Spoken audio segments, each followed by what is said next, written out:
और गुजरात में दो कथाएं हैं। एक कथा तो ये परिवार की चालू हो गई है, प्रसाद शिव महापुराण की कथा, और एक शायद फरवरी या जनवरी फरवरी में पावागढ़ के पास में, पावागढ़ से 5 किलोमीटर की दूरी पर कोई संत महात्माओं के द्वारा वो कथा का आयोजन रखा गया।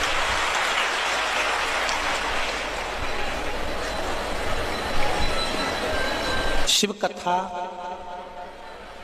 जितने भी लोग श्रवण करने आए हैं, चाहे पंडाल के अंदर बैठे हों चाहे पंडाल के बाहर बैठे हों, एक चित्त लगाकर, मन लगाकर श्रवण करना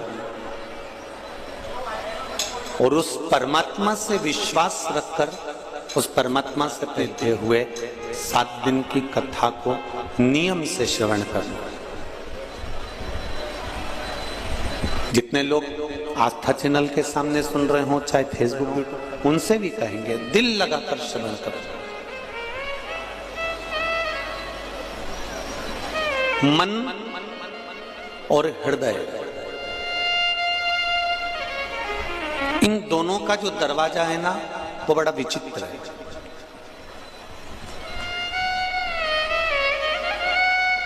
मन का दरवाजा भगवान की ओर नहीं खुलता, मन का संसार की ओर खुलता, और हृदय का दरवाजा संसार की ओर नहीं खुलता, परमात्मा की ओर खुलता है। इन दोनों में एक अंतर पर, मन को आप भगवान में ले जाएंगे, मन को आप भक्ति में ले जाने का प्रयास करेंगे, मन को आप सत्संग में ले जाने का प्रयास करेंगे, मन को आप कीर्तन में ले जाने का प्रयास करेंगे, ये मन भटकेगा। थोड़ी देर तक भजन में चले जाएगा, थोड़ी देर कीर्तन में चले जाएगा, थोड़ी देर मंत्र जाप में चले जाएगा, थोड़ी देर स्मरण में चले जाएगा, मन उसके भटक कर फिर संसार में चला जाएगा। पर चित्त वृत्ति एक बार अगर परमात्मा के दरवाजे पर चली गई तो फिर ये हृदय, ये चित्त, ये वृत्ति नहीं है, फिर एकाग्रित हो जाती है परमात्मा के चरणों की। तेरी कृपा बिना ना हिले एक लेते हैं श्वास, तेरी कृपा से तनु तनु। बखान क्या करूं मैं राखों के ढेर का, चपटी भभूत खजाना कुबेर का। हे गंगाधाम मुक्ति द्वार ओमकार, बोले ओमकार तू, आयो शरण तेरा शंभो तार तार तू। ये हृदय का जो दरवाजा है, द्वार है, वो परमात्मा की ओर खुलता है, और मन का जो द्वार है, मन का जो दरवाजा है, वो संसार की ओर खुलता है।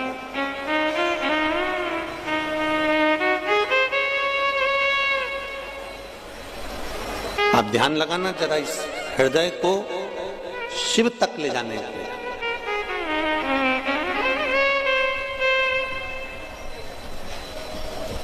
पूरा राष्ट्र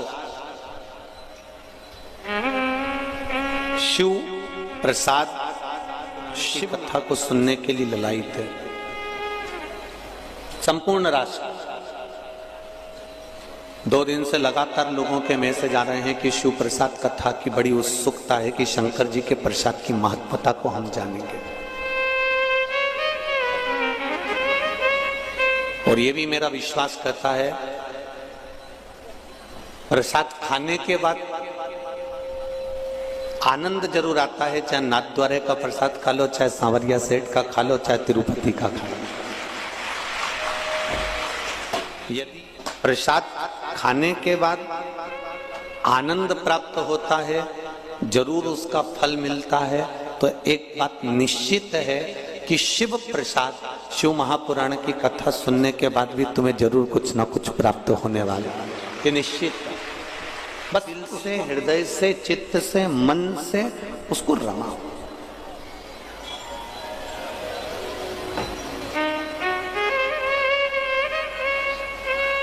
आप जितना हृदय से सुनेंगे,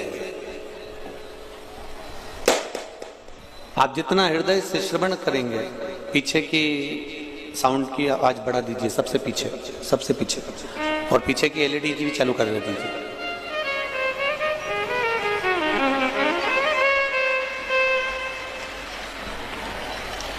आप जितना चित्त को, हृदय को, मन लगाकर, इस चित्त को लगाकर जितना श्रवण करेंगे उतना सुख का अनुभव होगा। महाराज शिव महापुराण की कथा कर रही है।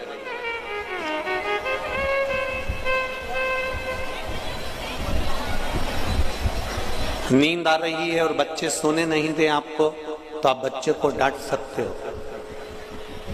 ये आपको कहीं मैं कहा था। नींद आ रही है और भरचक आ रही है और बच्चे सोने नहीं देंगे आपको, तो आप बच्चे को डांट सकते हो। पर नींद आ रही है और मक्खी कान में भिन भिन कर रही है, या मक्खी तुम्हारे सामने आकर घूम रही है, तुम्हें सोने नहीं दे रही है, तो क्या तुम मक्खी को डांट सकते हो? अरे बोलो तो जरा बड़ोदरा वाला। नहीं। फिर क्या करोगे? बच्चे सोने नहीं देंगे तो बच्चों को डांटा जा सकता है, पर मक्खी सोने नहीं देगी तो मक्खी को डांटा नहीं जा सकता। एक काम कर सकते हो कि चद्दर ओढ़ लोगे, रजाई ओढ़ लोगे, या फिर मच्छरदानी लगा को ढाकर सो जाओ। इसको समझदारी करते हैं, इसको विद्वत। अब जरा ध्यान दीजिएगा कि मक्खी को ना हम डांट रहे हैं, मक्खी को ना हम भगा रहे हैं। मक्खी से बचने का तरीका हमने ढूंढ लिया कि मुख पर चद्दर ओढ़ लो और रजाई ओढ़ लो या मुख ढाक लो, तो आप मक्खी आपको परेशान नहीं करेगी। उसी तरह संसार सागर में, कुटुंब में, नातों में, रिश्तों में, कबीले में, परिवार में अगर ये मन भटक रहा है और ये संसार के लोग, परिवार के लोग, कुटुंब के लोग जितने भी हैं, ये आपको भटका रहे हैं, आपके मार्ग से आपको हटा रहे हैं, तो शिव महापुराण की एक चादर एक दिन ओढ़ कर सो जाइए, अपने आप ये मक्खियां भिन भिनाना। इस चित्त को, इस मन को, इस बुद्धि को, इस हृदय को आप परमात्मा में लगाना प्रारंभ कर दो। आप उस परमात्मा के पास में इस चित्त को ले जाना प्रारंभ कर दो। मैंने तेरे ही भरोसे ओ बाबा, तेरे ही हवा बिच उड़ती जावांगी, बाबा डोर हथो छठी में कटी जावांगी, भोले मैं तेरी पतंग, शंभो मैं तेरी पतंग। इस चित्त को भटक रहा हो, ये मन जब भटक रहा हो, ये हृदय जब भटक रहा हो, तब उसके लिए सबसे सुंदर साधन है भगवान का भजन, भगवान की अविरल भक्ति। शिव महापुराण की कथा कर रही है।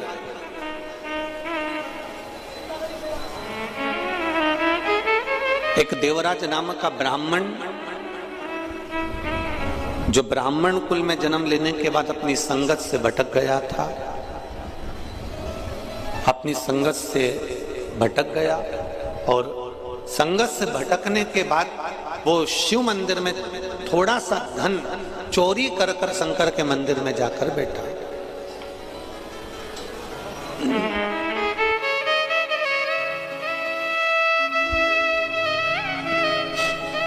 शिव मंदिर में जाकर वो बैठा। अब शिव मंदिर बैठा, शरीर में ताप था, शरीर ताप के कारण तकलीफ भोग रहा था। एक ब्राह्मण देवता उसी मंदिर में बैठकर शिव महापुराण की कथा का वाचन कर रहे थे। ये सब कथा आपने इस व्यासपीठ के माध्यम से बार बार सुनी है। कथा का जो नियम है उसके अनुसार महत्तम का जो वर्णन है उसको हम श्रवण कर रहे हैं। ब्राह्मण का कर्म था कथा कहना, तो ब्राह्मण अपने आनंद को कह रहा। अब देवराज नाम का ब्राह्मण उस कथा को कितना ले रहा है ये उसके ऊपर।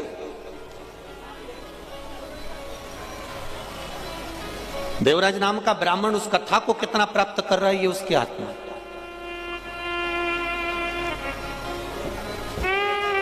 100 रुपए लगाकर ऑटो में, 150 रुपए खर्च कर ऑटो में आप इतनी दूर कथा सुनने के लिए आए। अब ये आपके ऊपर है कि आप कितना ग्रहण कर रहे हैं, कितना प्राप्त कर रहे हैं। भगवान शिव से आप कितनी दिल की बात अपने देव अधिदेव महादेव से कह रहे हैं और भगवान शंकर से अपने हृदय से गुणगान कर रहे हैं। आपने लगाया 100 रुपए ऑटो में खर्च कर दिया, उससे कह दिया भैया मुझे वहां तक छोड़ी आना, वो छोड़कर चले भी गया। आपने पति से भी कह दिया कि मुझे वहां तक ले जाओ। आपने अपने बच्चों से कह दिया मुझे कथा के स्थान तक छोड़िया। छोड़ने का काम उनका था, वो छोड़कर चले गए।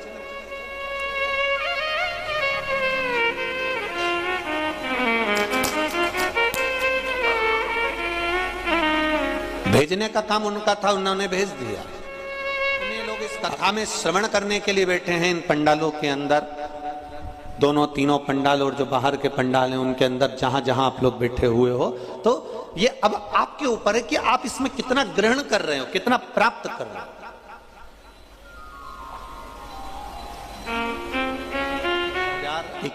600 श्वास प्रतिदिन मनुष्य के शरीर से निकलती है।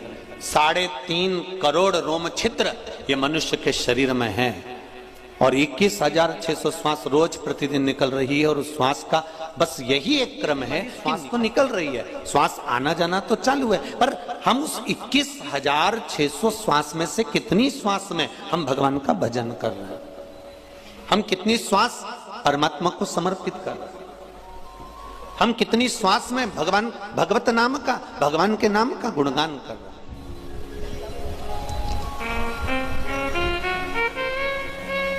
यहां मंडपिया से सांवरिया सेठ मंदिर से स्वयं सांवरिया जी पधारे हैं।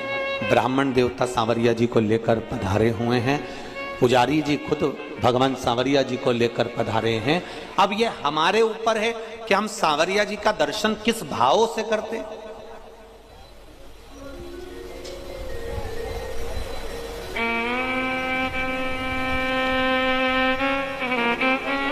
हम किस भाव से भगवान को प्राप्त करते हैं। कई लोग ऐसे भी होते हैं जो मंदिर तक चले जाते हैं, जैसे देवराज नाम का ब्राह्मण मंदिर तक गया है, मंदिर के अंदर भी पहुंच गया है, मंदिर पहुंच गया है, मंदिर के अंदर जाकर बैठ भी गया है, पर मंदिर के अंदर बैठने के बाद भी उसका चित्त नहीं लग पाया, उसका मन नहीं लग पाया, उसका हृदय नहीं लग पाया। पहुंचने से क्या है, पहुंचने को तो तुम कहीं पर भी पहुंच जाओ, पर दिल भी तो लगना चाहिए, हृदय भी तो लगना चाहिए, मन भी तो लगना चाहिए।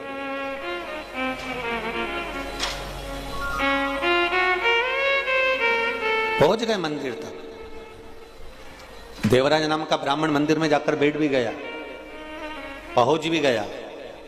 और ब्राह्मण जो शिव महापुराण की कथा का वाचन कर रहे हैं, ब्राह्मण जो शंकर भगवान की कथा कर रहे हैं, वो ब्राह्मण जयघोष भी कर, ऐसा नहीं है। बार बार ब्राह्मण कर रहा है हर हर महादेव, बोल बम का नारा है, जम के बोलो जरा, बाबा एक सहारा है। अब वो चिल्लाए भी, आवाज लगाए भी, बोले भी, पर देवराज की चित्तवृत्ति देवराज नहीं पहुंच रहा। उसको तो ताप है शरीर में, कष्ट है उसके शरीर, मन नहीं लग पा रहा उसका, हृदय नहीं लग पा रहा उसका।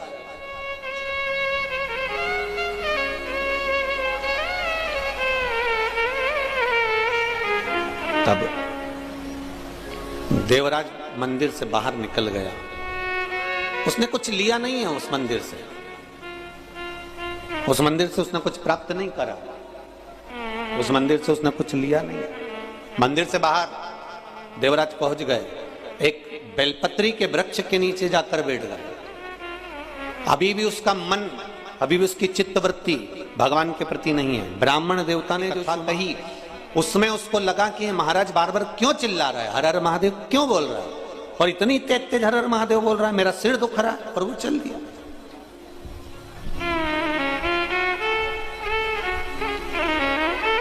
शिव महापुराण की कथा एक बात बहुत अच्छी करती है।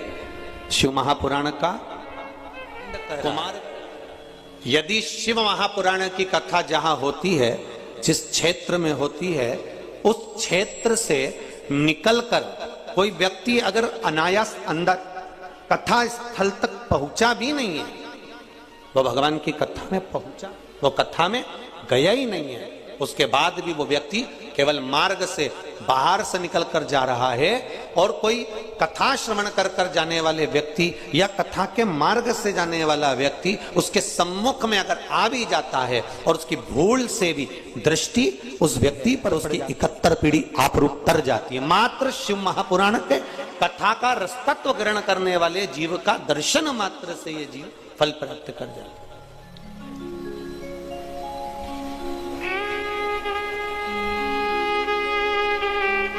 अभी पधारे हो ढेर, अब इतने सारे आप लोग आए हैं कथा सुनकर। जिस ऑटो में बैठकर जाओगे, गाड़ी में बैठकर जाओगे, कोई अगर कथा में नहीं भी आया है ना, तो वो गाड़ी में बैठे हो ना, तो उस गाड़ी में भी अगर तुम्हारे कपड़े का स्पर्श भी हो गया, तुम्हारे से छूकर कोई हवा उस तक पहुंच भी गई, तो अब जरा विचार करो। और जो बड़ोदरा के नी भी आए ना, ये निश्चित है शिव महापुराण की कथा उन तक का कल्याण करने वाली है, क्योंकि कहीं ना कहीं किसी ना किसी रूप में ये पवन, ये हवा, और आप जिस मार्ग से, जिस कॉलोनी से, जिस सोसाइटी से, जिस रास्ते से आए हो, वहां तक तो जाओगे अपने के। और ऑटो वाला कहां तक छोड़ देगा तुमको? नीचे तक, बिल्डिंग तक तो जाओगे। उस बिल्डिंग तक पहुंचने में भी तो 8-10 घर पड़ेंगे। 8-10 घर में तुम्हारे पांव की रज तो गिरेगी, और गिरेगी तो कल्याण तो करेगी। अभी कथा हुई थी इंदौर में, तो हमने कहा था वो कोरोना की जो बीमारी होती है ना, उसकी जो कोरोना का जो इन्फेक्शन है, जो बीमारी है, कैसे फैलती है? छुआछूत से। तुमने कोई का कपड़ा छू लिया, बीमारी लग गई। बोलो सही है कि गलत है? अरे जम के तो बोलो, सही है। तुमने कोई हाथ लगा लिया, बीमारी हो गई। कोई गेट छू लिया, बीमारी हो गई। हॉस्पिटल का कोई सामान छू लिया, बीमारी हो गई। सब्जी का बैग उठा लिया। जब जैसे ही कोरोना चला तो पहले ही मना कर दिया कि साफ बंद कर दिया। बंद करने का कारण क्या था? तुम्हें घर में लाकर बिठा दिया कि तुम कहीं जाओगे नहीं तो छुओगे नहीं। पर फिर भी लोग इतने चतुर हैं, इतने चतुर हैं कि इनका तो मन ही नहीं करता ना बिगर जब तक घर से नहीं निकल जाए। तो कैसे भी, मैं अब भी घूम के आया, भले कोई नहीं निकला तो भी गाड़ी से भुड़ भुड़ कर। अब कह रहा मैंने तो किसी को छुआ ही नहीं। कहां गया था? बस बाजार। पेट्रोल पंप चालू था, हाँ। पेट्रोल डलवाया, हाँ। मैंने तो किसी को छुआ ही नहीं। पेट्रोल डलवाया, डालने वाले ने ढक्कन बंद करा, गाड़ी टच हुई, तूने अंदर बैठा पैसे का लेन देन करा, बोले छुआया कि नहीं छुआया? भले आया कि मैंने किसी को छुआ ही नहीं। तुम तो बिल्कुल कड़क, मैंने किसी को नहीं छुआ। कई लोग कहते हैं मैंने कभी किसी का बुरा ही नहीं किया। भगवान ऊपर से देखता रहता है, अरे ओ भेरू। भगवान भी कहता है मुझे सब मालूम है, तू ये मत सोच कि तूने किसी का बुरा नहीं करा, मेरे को सब मालूम है। अभी 3 दिन पहले की बात है, बैठा हुआ था बाहर गार्डन में और मच्छर तेरे ऊपर आके बैठ गया, और तूने अब बोल रहा है कि मैंने किसी का बुरा ही नहीं किया। निपटाया कि नहीं निपटाया? अब कहे लोग कहने वाले मैंने किसी को नहीं छुआ, इसके बाद भी हमारे घर में बीमारी नहीं आया, फिर भी कोरोना आ गया। स्पर्श मात्र से अगर कोरोना बीमारी फैल सकती है तो ये शिव महापुराण की कथा कर रही है, सुनकर जाने वाले के मात्र स्पर्श दर्शन, उसके चरण की रज से भी मेरे शिव की करुणा हो सकती है, कृपा हो सकती है। ये निश्चित, बिल्कुल निश्चित।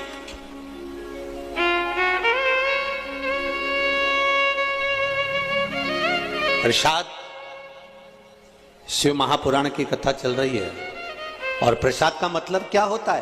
प्रभु का साक्षात दर्शन। प्रसाद जो अपन लिखते हैं प्रसाद, उसका मतलब ही केवल इतना है कि प्रभु का साक्षात दर्शन। अब जरा विचार करिएगा, बहुत अच्छे से कथा सुनना। ये 7 दिन की शिव महापुराण की कथा, शिव महापुराण की कथा है। पूरा देश सुनने के लिए बैठा हुआ है और बड़ी ललकता से लोग फेसबुक यूट्यूब तक चालू कर करके बैठे हैं कि हमें प्रसाद की महत्वता समझना है। तो पहले तो सबसे पहले देवराज की कथा से प्रसाद की सुन आगे बढ़ते हैं कि प्रसाद की मूलता क्या है।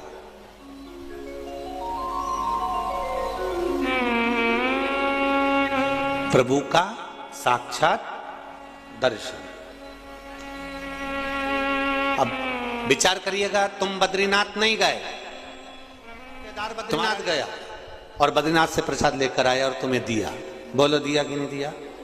चलो जाने दो, अभी ये भी जान दो। आज की ही बात देख लो, हमारे बहेड़िया परिवार में हम लोग रुके हुए। अब आज हमारी ट्रेन भी लेट हो गई 3-4 घंटा। तो पूरी परीक्षा लेता है।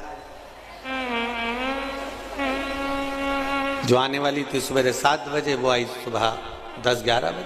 अब पहुंचे, फिर लाड लेके लाड लड़ाया, ठाकुर जी की सेवा करी, भोलेनाथ जी का प्रजाति स्मरण कर कर कथा की तैयारी। कथा में पहुंच गए, फिर पूछा जजमान से, क्यों कितनी देर का रास्ता है? बस 10 मिनट में पहुंच जाएंगे।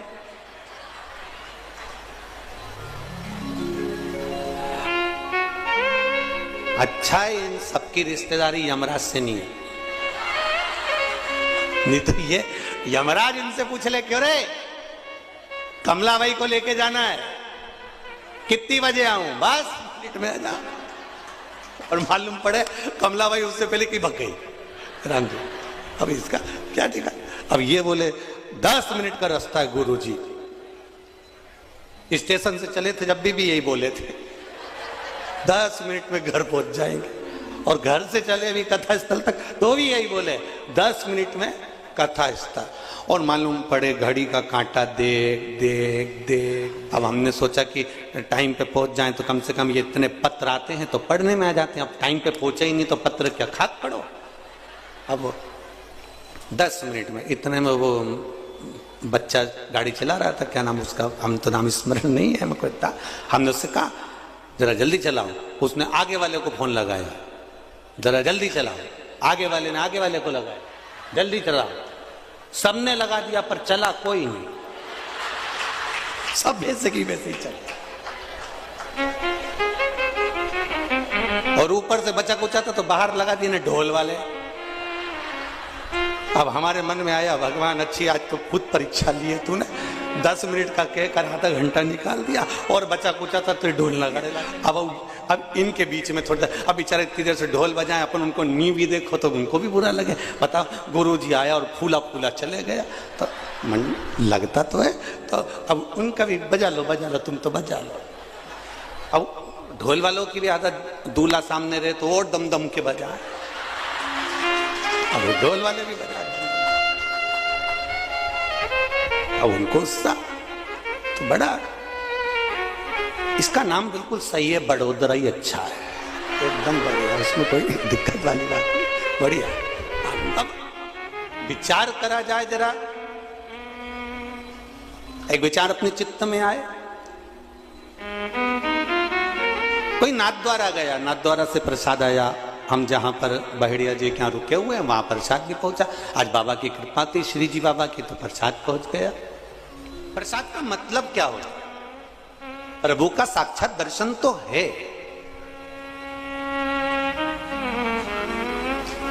मना नहीं है कि प्रभु का साक्षात दर्शन नहीं, प्रभु का साक्षात दर्शन तो है। पर प्रसाद लेकर आने वाला, प्रसाद देने वाला, प्रसाद पहुंचाने, ये सब कौन है? बद्रीनाथ जाने वाला बद्रीनाथ गया, नाथ द्वारा जाने वाला नाथ द्वारा गया, सांवरिया जी जाने वाला सांवरिया जी गया, एकलिंग जी जाने वाला एकलिंग जी गया, कांकरोली जी जाने वाला कांकरोली जी गया, सोमनाथ जाने वाला सोमनाथ गया।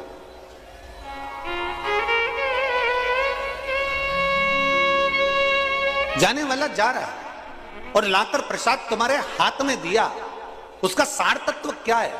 शिव महापुराण की कथा, शिव प्रसाद शिव पुराण की कथा करती है। जब भगवान के मंदिर का प्रसाद अनाया ही नहीं था कि नाथ द्वारा का प्रसाद आ जाएगा, हमने सोचा ही नहीं था कि बद्री विशाल का प्रसाद आ जाएगा, हमने सोचा ही नहीं था कि सोमनाथ जी का प्रसाद आ जाएगा। अचानक अगर प्रसाद हमारे घर पर, हमारे द्वार पर, हमारे घर के अंदर, हमारी हथेली पर, हमारे हाथ में या हमारे परिवार में प्रसाद अगर ये विश्वास मानकर चलना कि मेरे श्री जी बाबा को, मेरे बद्रीनाथ जी को हिचकी आई है, वो तुम्हें याद कर रहा है कि तू भी चल कर।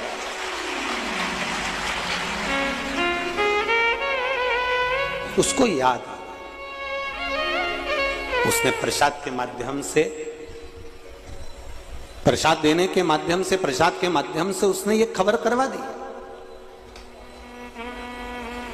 प्रसाद के माध्यम से उसने सूचना करवा दी कि ये प्रसाद मैं भेज रहा हूं, इसका मतलब ये है कि केवल कि आप मेरे नजदीक तक, आप मेरे करीब तक आ जाइए, आप मेरे पास आए। महाराज प्रभु का साक्षात दर्शन। देवराज नाम का ब्राह्मण मंदिर को छोड़कर जब जाने लगा, मंदिर से बाहर निकलकर, जब देवराज नाम का ब्राह्मण मंदिर को छोड़कर जा रहा है, ब्राह्मण ने उतर कर आवाज लगाई है और आवाज लगाकर ब्राह्मण ने शब्द कहा, अरे बांधव थोड़ा रुकिए। देवराज नाम का ब्राह्मण मंदिर से निकल रहा है, उसके शरीर में ताप पड़ रहा है, बांधव जरा रुकिए, आप रुको थोड़ा।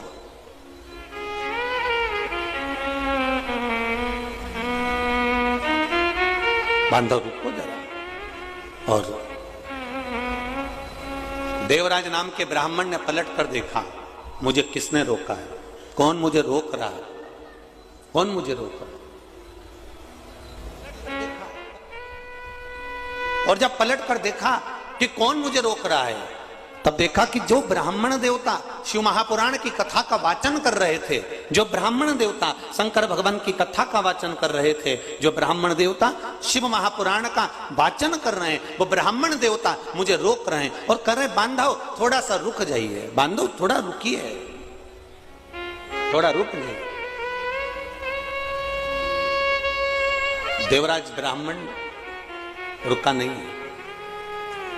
यही की यही कथा, यही की यही चरित्र, यही की यही संवाद, यही की यही कथा आपको सत्यनारायण भगवान की कथा में भी प्राप्त हो जाती है। यही की यही भगवान सत्यनारायण की कथा में भी आपको ये प्राप्त हो जाता है।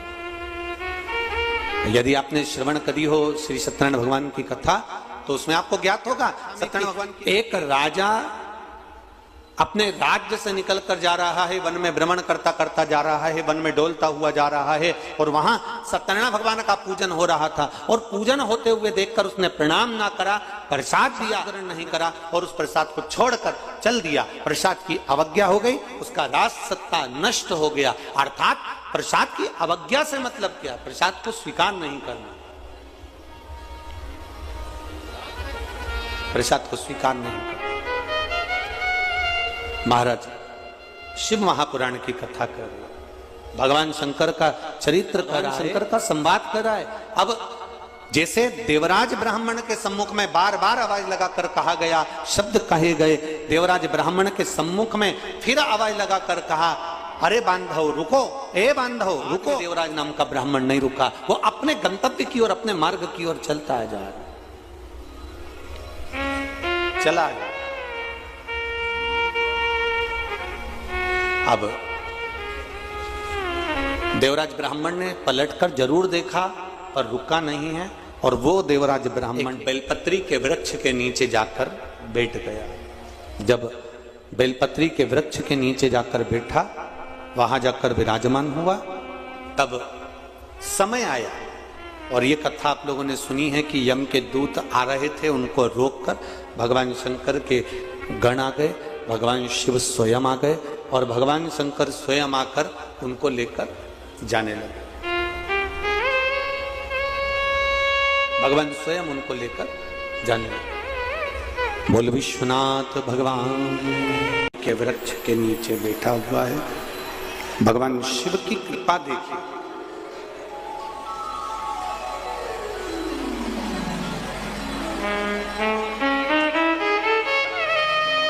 प्रसाद के लिए ब्राह्मण देवता ने भी आवाज लगाई थी कि बांधव रुको,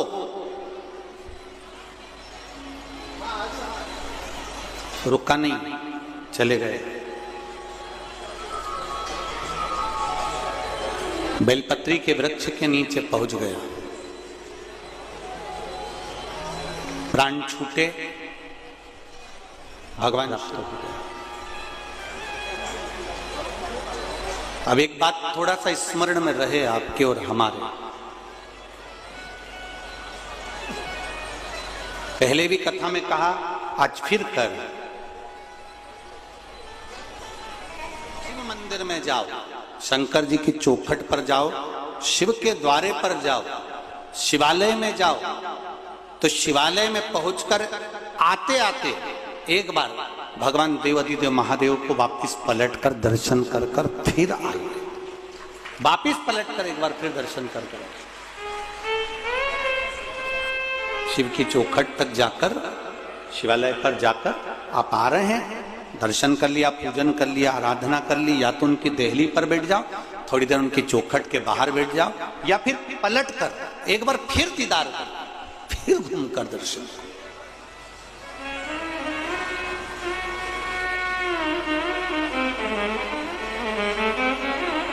जब हम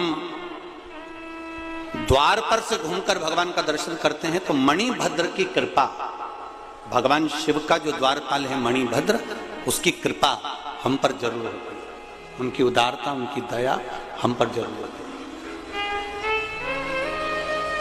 ये निश्चित है। शिव कृपा कर रही है, शिव कथा कर रही है।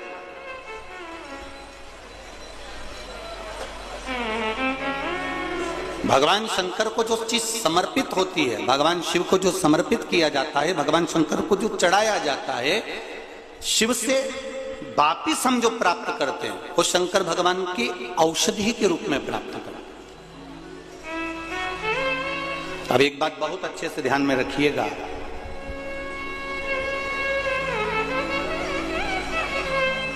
किसी संत के दरवाजे पर, किसी सदगुरु के द्वार पर, भगवान की चौखट पर, भगवान के मंदिर में, देवालय में, तो हम संत के द्वार पर जब हम जाते हैं तो कुछ ना कुछ उस संत के द्वार से बन सके, तो आप वहां से जो प्रसाद लेकर आ रहे हैं, जो आप प्राप्त कर कर ला रहे हैं, वो केवल प्रसाद नहीं होता, प्रसाद नहीं है वो। शिव महापुराण की कथा ये तक कहती है कि केवल वो प्रसाद नहीं है, यहां तक शिव पुराण कह रही है कि जिस संत के द्वार का हम वो प्रसाद लेकर आ रहे हैं, जिस मंदिर का हम वो प्रसाद लेकर आ रहे हैं, वो प्रसाद ही नहीं रहता, केवल वो औषधि भी निर्मित, अगर भगवान के श्री विग्रह से वो स्पर्श मात्र हो जाए तो औषधि भी हो जाए।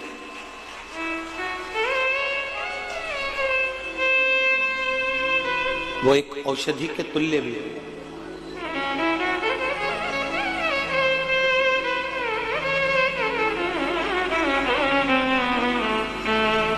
कभी सांवरिया जी जाएं, कभी नाथद्वारा जाएं, कभी काकरोली जी जाएं, कभी सोमनाथ जी, कभी तिरुपति जाएं, कभी द्वारका जी जाएं। आप होटल में भोजन करो, मना नहीं है, करते ही हो, जाकर आप बुकिंग करेंगे, होटल में रुकेंगे, धर्मशाला में रुकेंगे, भवन में रुकेंगे तो बाहर। पर कभी अगर मौका लग जाए द्वारकाधीश जाने का, सोमनाथ जाने का, या नाथद्वारा जाने का, या सांवरिया जी, या जहां आप जाते हैं, काकरोली जी, वहां जाकर आप एक बार पूछें, क्यों साहब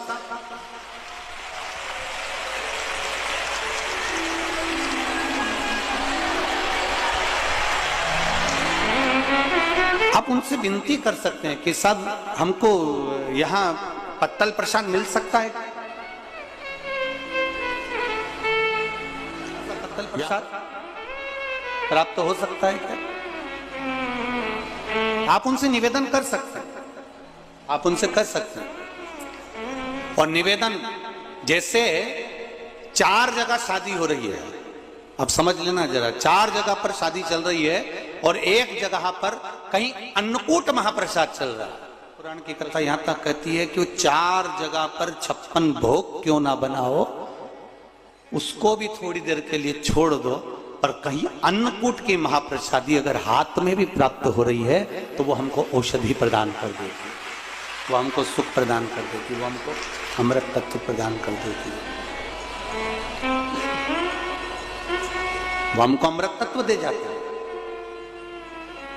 अब देवराज नाम का ब्राह्मण जब चला, ब्राह्मण ने आवाज लगाई, बांधव रुको, देवराज नहीं रुका। जब देवराज देहली से बाहर हो गया, दरवाजे से बाहर हो गया, द्वार से बाहर हो गया, शरीर में ताप पड़ रहा था, शरीर में कष्ट हो रहा था। शरीर में ताप पड़ने के कारण जब वो दरवाजे से बाहर निकला, उस समय पर देवराज नाम के ब्राह्मण पर कुछ सामग्री, जैसे आपको पहले भी कथा में कहा कि शिव जी को जो चढ़ता है, शंकर भगवान को जो समर्पित होता है, बेलपत्री शिव जी को जो समर्पित होती है, जल जो शिव जी को समर्पित होता है, वो थोड़ा सा कहीं चरणामृत के रूप में, थोड़ा सा कुछ पंचामृत के रूप में देवराज नाम के ब्राह्मण को भी प्राप्त हो गया। बहुत अंतर है महाराज। देवराज नाम के ब्राह्मण ने वो चरणामृत, वो पंचामृत जो द्वार पर मिल रहा था शिव मंदिर के, उसको लिया जरूर है पर उसको पान नहीं करा, उसको छोड़ दिया गया, एकांत में कहीं ले डाल दिया गया। अब जरा ध्यान देना, कितना कितना हमारे यहाँ शास्त्र कर रहा है। मान लो आपके सामने सांवरिया जी का प्रसाद आ गया, नाथ द्वारे का प्रसाद आ गया, बद्रीनाथ का प्रसाद आ गया, द्वारका जी का प्रसाद आ गया, तिरुपति का प्रसाद आ गया, या 12 ज्योतिर्लिंग में से किसी ज्योतिर्लिंग का प्रसाद आ गया, और मान लो आपका व्रत है, नहीं ग्रहण कर सकते, तो फिर क्या करोगे? शिव महापुराण की कथा कहती है, उसको हाथ में लेकर मस्तक से लगाकर भले आप दूसरे को प्रदान कर दो, पर प्रसाद अगर तुम्हारे पास में आया है